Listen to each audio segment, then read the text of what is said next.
Good morning, everyone. It went from about 50 degrees to the upper 20s, and now it's my mid-30s.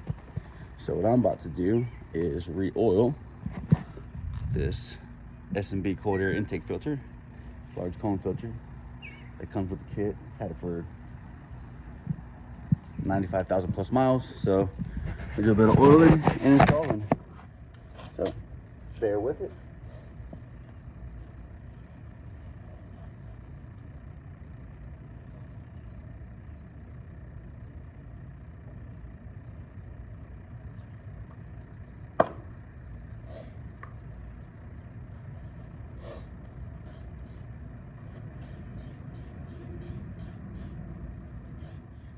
It's just K&N filter oil.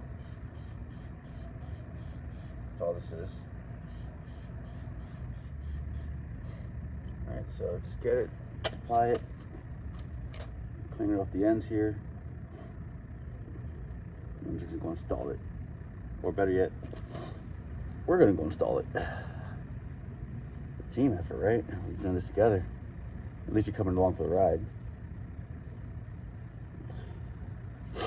So what am I gonna do after this? I'm gonna run, get an oil change, tire rotation. Wasn't for the tire rotation, I'll do the oil change myself, but it's not even economical to do it myself, right? Because, hold my keys. It costs like 70 bucks after I buy everything. That's just changing my oil. Then I have still have to discard it.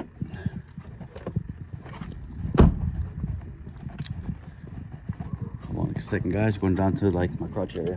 Look at that. No OnlyFans. It's free on YouTube. All right. So let me just prop it right here. Not sure how much you're gonna see. Not a bad angle. Grab.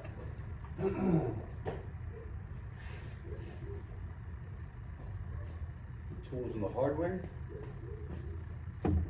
Yeah, so I took the filter out last night once I got home.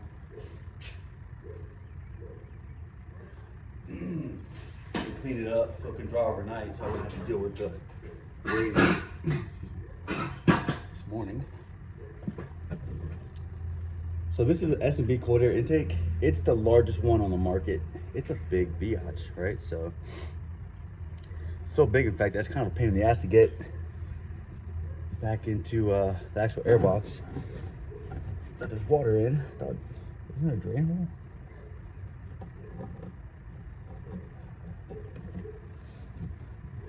I mean, there is, but for whatever reason, the water's not collecting at it. Let me give this a quick little wipey wipe. Yeah, this thing's massive. S&B cold air intake itself is freaking humongous. From what I understand, it's the largest cubic feet per minute flow rate intake there is, right? So for at least the EcoBoost, right? So if anyone knows whether or not it is or it isn't, put it down in the comments. It's kind of a pain in the ass to get back in. It always has been though. But get used to it. Boom, boom, boom. So filter's actually in place. I'm gonna go ahead and tie in the hose clamp here.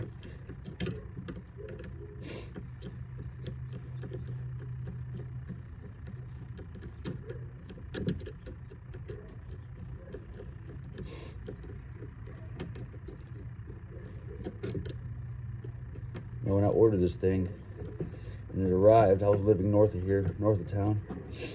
I saw the size of the box, especially did the comparison when I removed the stock box and put this bad boy on there. It's like, holy shit, thing's huge. And S&B has a pretty good diagram on the site that shows the flow rate of the stock box compared to their, I can't remember, they actually bring in other intakes as well, but it shows the flow rates, and it's not even close. So, and I noticed a huge improvement in fuel mileage, right? So when I bought the actual filter itself, and I saw like firsthand, what am I doing? Firsthand the improvement. I went from, you know, whatever it was, to about 18 miles per gallon. And that was huge. So I mean, the intake itself, I mean, how can I say this?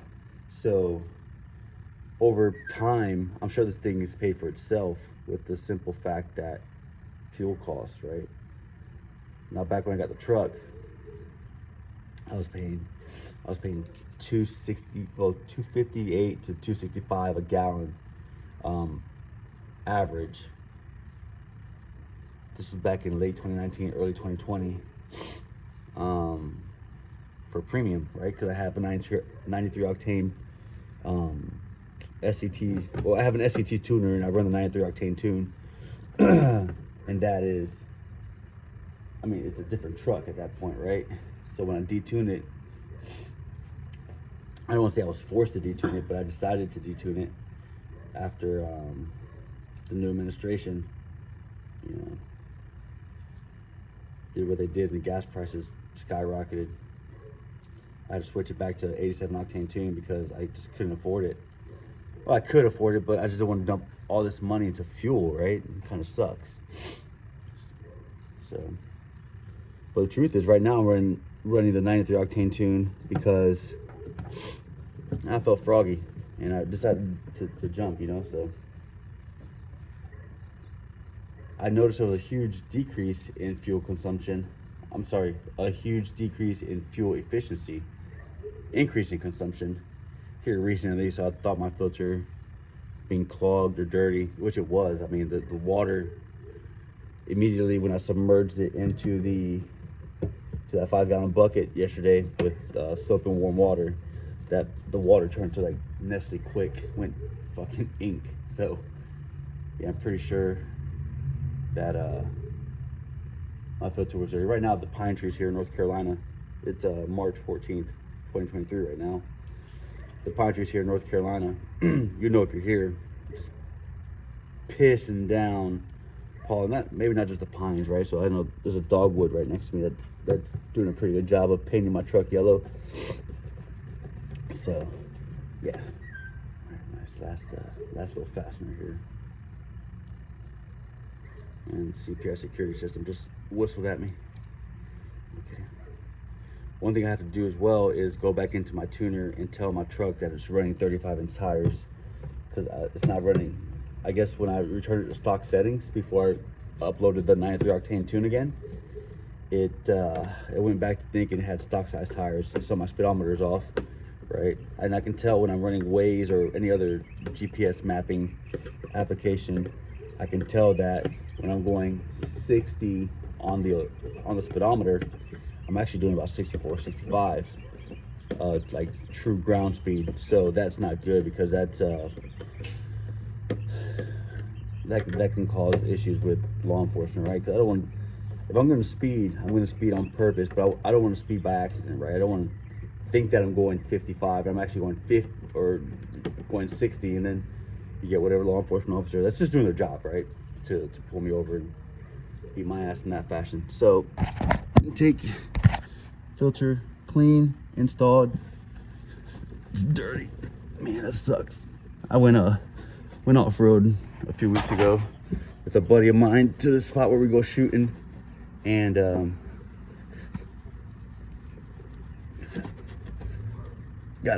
at the engine bay, right? So that's the JLT oil catch can right there. So being that the Ford EcoBoost engines are direct injected, what you want is that oil catch can there's a recirculating tube that blows all the all the pressurized crankcase air, which is dirty and filled with oil and gunk. It blows it right back into your intake tube. So what you do is you put that catch can there, so whatever's going from the ventilated crank or the pressurized crankcase to your intake tube doesn't end up on your valves, right? So it voids the warranty, but I think that's the first mod. Actually, Ford did that from the factory, but whatever, go forward, right? And that's that. Next, what we're gonna do here, we're just gonna get ready and go to the dealership because it's just more economical for me to go ahead and pay the dealership to do the oil change than it is for me to try and, you know, pinch pennies here and there. So, and it gives me a good time to read Rich Dad Poor Dad again. So, yee. So I have my Super Chips little handheld deal here. So it's not a tuner, or I mean, maybe considered a tuner by some, but I don't consider it a tuner because it doesn't really do anything besides, I don't know, just regular diagnostic bullshit. So, hold on. The screwdriver stick me in the ass. So what I'm gonna do now, take the rubber band off, and simple OBD2 port. Let me feel around for it. Where you at, port? Oh, there you are. All right, cool. So I'm gonna go ahead. Don't worry, I'm gonna pull you off my steering column in a second. Oh, she's in there. All right, sweet.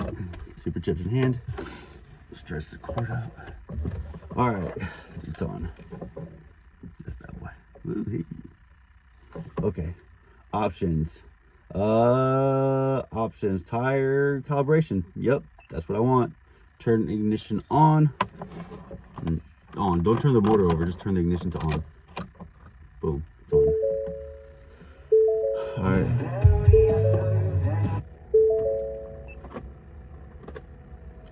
Loading your vehicle's apps. Please wait. Kind of want to grab you, kind of don't.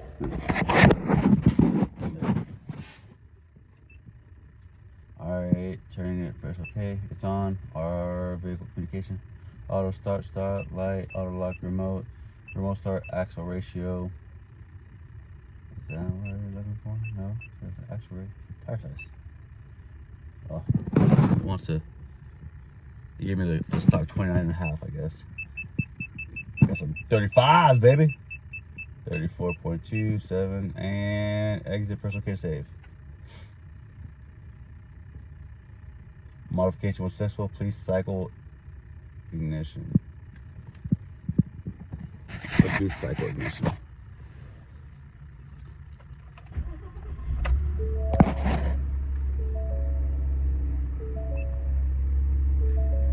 Exit.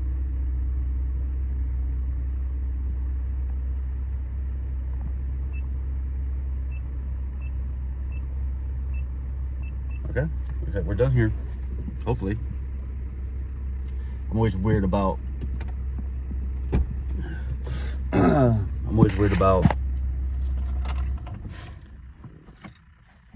making changes and bricking my truck, right? You don't want to do some things like, oh yeah, I'm just changing the tire size, and then your truck's a brick, and then who knows what kind of issues. And especially like knowing my luck, I just want to move to a different vehicle. I say that like I want to. I've been seriously considering moving to a different vehicle. Now,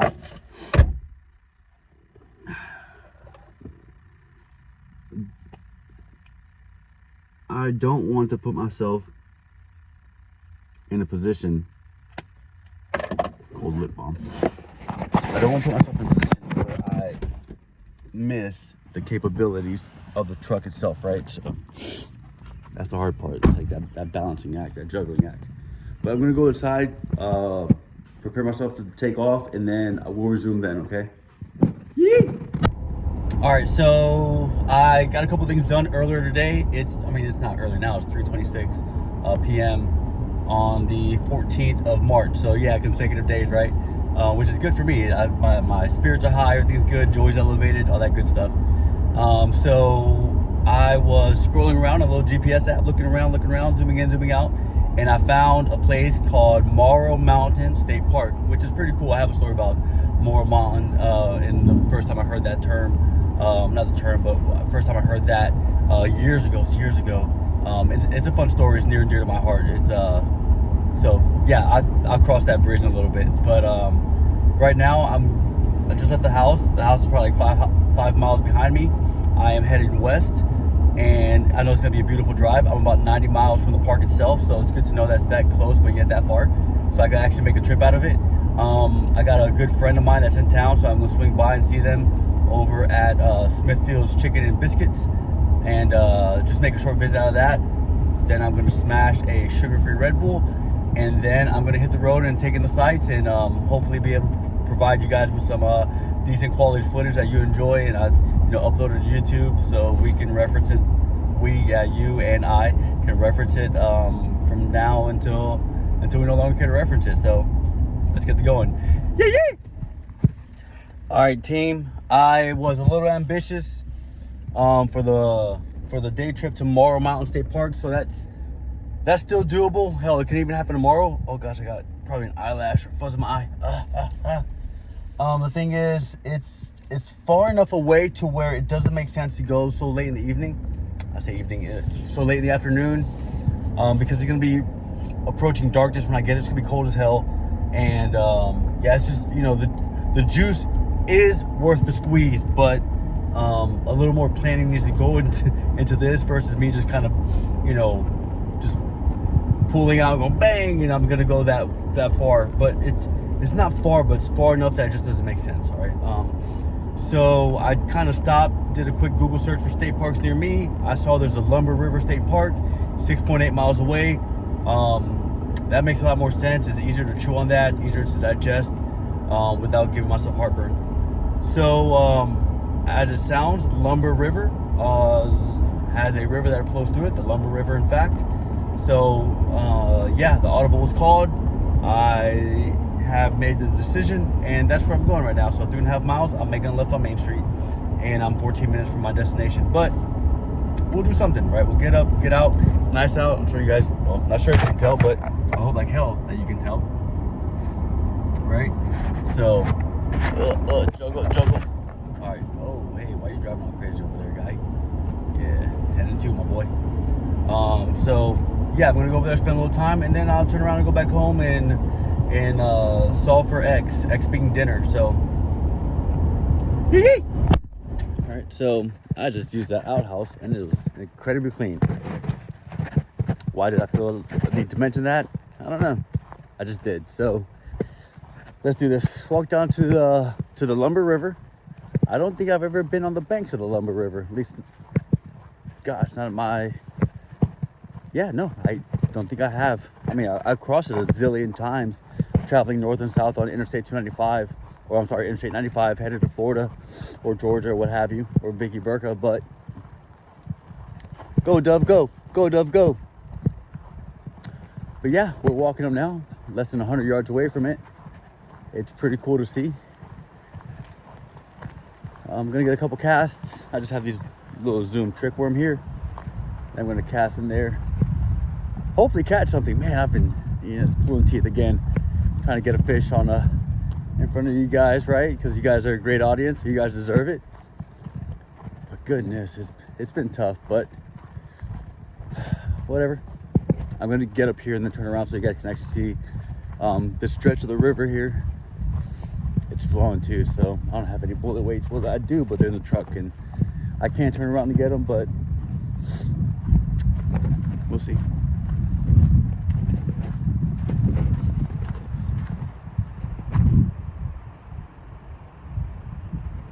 So yee, there it is. I'll travel up and down. I may travel up and down a little bit, but that's to be seen. So let's do this, get some casts in. Okay, so I made a bunch of casts. The water's flowing pretty quick, which isn't really a problem, but needless to say, I made a bunch of casts and didn't get any bites, which as of right now is pretty much the norm, until something changes, something flips, right? Who knows? It's what it's gonna take. I'm gonna continue to show up, so I mean, I'm not discouraged, not one bit. Oh, left, I'll go right. But yeah, beautiful scenery, definitely pleasant, serene, pristine, and just calming, very soothing. Something so soothing about that. Just being on a riverbank and watching the water go down, or water just kind of flow and just do its thing. So I'm gonna head back to the truck, point it towards Hope Mills, North Carolina, and make my way back to the house. But yeah, it's just so nice to get out, just get some fresh air. So I'm happy, all is well. So let's let's get out of here. We'll listen to some tunes and we'll come back together in a little bit and see if I have anything cool that I can share. If not, then just be, you know, just me getting home and signing off in typical sign-off fashion. So let's go. All right, so driving out of the park, I'm on the road out. It's an, you know, it's an improved road. It's a dirt road, one of dirt rock, white rock roads. But it's nice. It's relatively smooth compared to a lot of other ones that I've been on. So.